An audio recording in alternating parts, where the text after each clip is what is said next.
네, 오늘은 3월 24일 사도행전 7장 18절부터 43절까지의 내용입니다. 우리가 저번 시간에 스데반의 설교에 대해서 처음 살펴봤잖아요.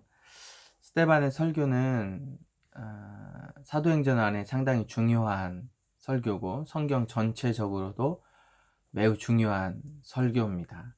근데 이제 좀 어려운 부분이지만 사실 성경이 중요하다고 이야기를 해줘요. 근데 이제 그 성경이 중요하다고 이야기를 해주는 것을 포인트를 찾아낼 수 있어야 되는데 우리 어제 시간에 좀 같이 살펴봤고 오늘은 동일하게 모세에 대해서 나옵니다. 스데반의 설교는 첫 번째는 아브라함, 두 번째는 요셉 시대의 자기의 조상들, 이스라엘의 12지파들을 중심으로 한 조상들 이야기, 그들이 어땠는지, 그리고 이제 세 번째는 모세, 네 번째는 성전에 대한 이야기가 포인트예요. 오늘은 세 번째 포인트, 모세에 대한 포인트입니다.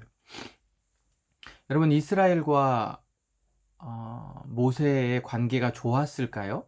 이제 내용 속에서 관찰을 하다 보면 스데반이 그런 메시지를 던집니다. 너희가 모세하고 진짜 모세를 좋아하고 모세를 따르는데 정말 너희들이 그러니까 너희들의 관계가 모세와 관계가 좋았니? 이렇게 이제 물어보는 거죠. 진짜 친해? 둘이?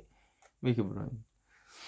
왜 그러냐면 좋지 않았거든요. 여러분, 제가 지금부터 이야기해주는 곳에 밑줄을 좀 한번 쳐보세요.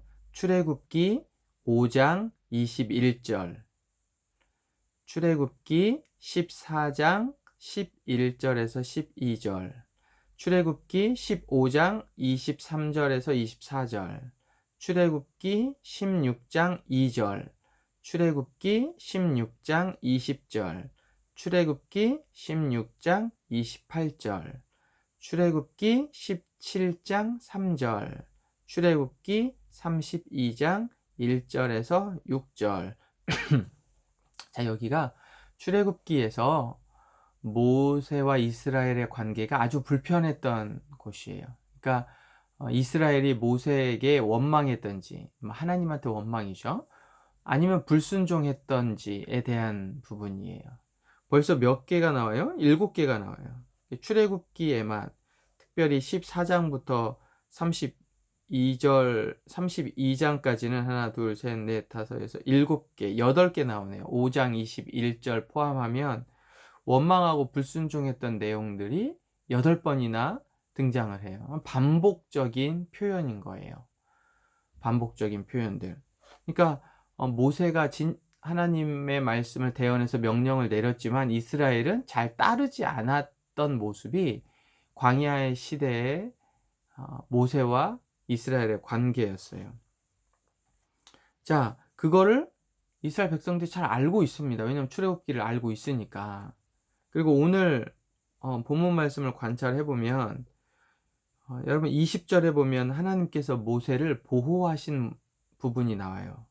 30절에서 32절에 보면 하나님께서 모세를 부르신 모습이 나와요. 34절에서 35절에 보면 하나님께서 모세를 애굽으로 보내시는 내용이 나와요. 37절에 보면 하나님께서 모세를 선지자로 세우신 모습이 나와요. 그러니까 사실은 모세를 보호하고 부르고 보내고 세우는 거에는 하나님이 주어예요. 하나님이 중요하다고요. 제가 늘 얘기하잖아요. 그 성경의 인물을 보면 안 되고 그 성경의 인물 뒤에 있는 하나님을 봐야 돼요. 우리가 아브라함을 보면 안 되고 아브라함을 아브라함 되게 하시는 하나님, 다윗을 보면 안 되고 다윗을 다윗 되게 하는 하나님. 그럼 모세를 보면 안 돼요.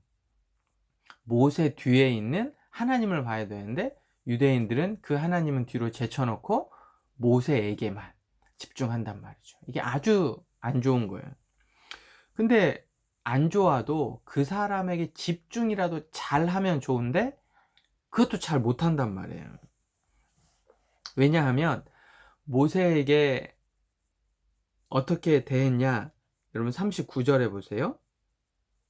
그럼 모세에게, 그토록 자기들이 좋아하고 따르는 모세에게 39절에 보면 우리 조상들이 모세에게 어떻게 했대요?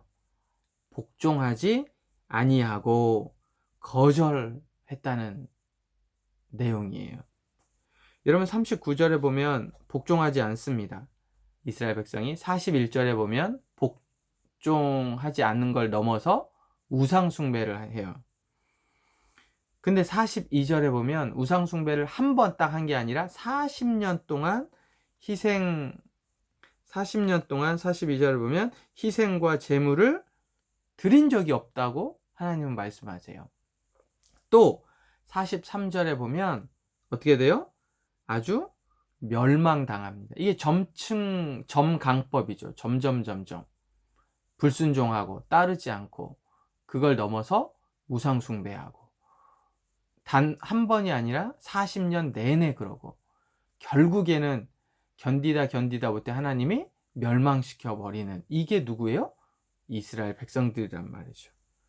그래서 제가 숨겨진 이 메시지를 한 스데반의 마음이 이런 거예요. 정말 너희가 이런데도 불구하고 모세에 대해서 이야기할 수 있어? 이런 거죠. 진짜 니네가 이랬는데도 불구하고 율법을 잘 따른다고 할 수 있어? 웃기지 마. 이렇게 가는 거예요. 웃기지 마. 니네가 진짜 모세를 좋아한다고? 웃기지 마.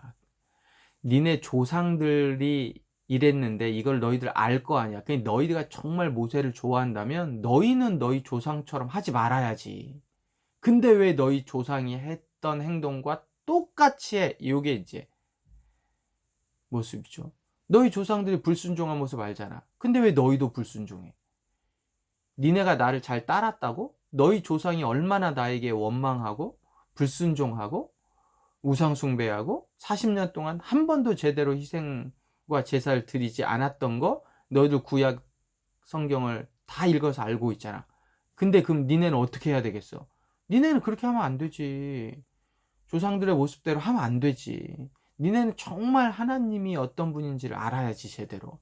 그리고 그 하나님의 말씀에 순종해야지. 따라야지. 니네들 조상들처럼 하던 행동은 하지 말아야지. 근데 왜 똑같이 하냐고, 이 말이에요. 이 메시지가 오늘 스데반의 모습들.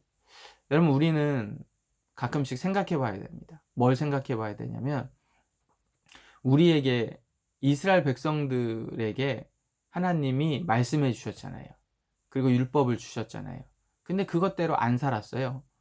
그래서 그들이 하나님 앞에 불순종해서 나중에 버려지는 모습들을 알고 있잖아요. 우리에게는요, 성경이 있어요. 성경이 똑같아요. 이스라엘 백성이 40년 동안 광야에서 하나님 앞에 불순종했던 모습들, 믿음 없이 살았던 모습들 하나님이 말씀해 주셨음에도 불구하고, 그 오늘날 우리에게 그대로 가져오면, 오늘날 우리는 말씀이 있음에도 불구하고, 그리고 이스라엘 백성들이 어떻게 하나님을 배반했고 하나님에게 떠났는지, 어떻게 믿음이 없는 불신앙의 모습을 살았는지 우리가 성경에서 알고 있잖아요. 그런데도 똑같이 살아요. 그들하고. 문제가 있겠죠. 여러분, 오늘 하루 여러분이 알고 있는 말씀, 또 알고 있는 신앙의 모습, 신앙의 양심대로 그렇게 하나님 앞에 최선으로 살아갈 수 있는, 그리고 그렇게 살아가기를 치열하게 고민하고 싸우는 귀한 하나님의 사람들이 되기를 바랍니다. 안녕. 오늘 하루도 화이팅!